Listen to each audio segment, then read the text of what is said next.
I am very experienced in abortion debate and conversation, and I have my bachelor's degree in philosophy. So here's how I defend my pro-choice position against arguments like this. So in my argument overview video, I make an important distinction between a person and a human. A human is a scientific distinction, whereas a person is a philosophical one. To illustrate this distinction, I pose a question about the difference between a severed but alive arm and the human who lost that arm. Despite the arm being alive and functioning to maintain its armness and having its own unique DNA, nobody would consider that arm a person. And if you stabbed that arm and caused it to stop existing, you wouldn't say that you have just murdered a person. Ironically, most of the angry comments under that video were describing the exact distinction that I was trying to make. They would say things like, the comparison isn't fair because the arm isn't part of the whole person. Or, it doesn't have its own unique DNA, it's the DNA of the person who lost it.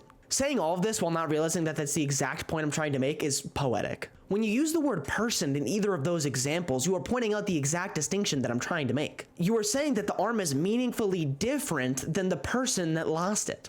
So whatever you value as a person, the arm, despite being of the same origin, does not qualify for those things, despite the arm being alive. So what these pro-life people are saying is what they value is the attachment to the body, or the body as a whole, and that body is what makes you a person. To me, this is a wild statement because you could replace so many parts of your body and you'd begin to question when it's your body and then when it's no longer your body. So if I would replace your heart, would you then be a different person, or would you just have a different heart? If I were to replace your heart and your arms, would you then be a different person? If I were to replace 51% of your body with a different person's body, would you be half that person and half the other person? It seems like you could replace every single part of a person's body and they would still be that person except for one thing. Because if I started messing with your brain, you would really begin to question if that's the same person, or if it's a different one, or if it's a person at all. So if I took your brain and put it onto a robot body, and took a robot's head and put it onto your body, which one of them would be you? More so, which one of them would be a person? If it's just a robot head on a perfectly good living human's body,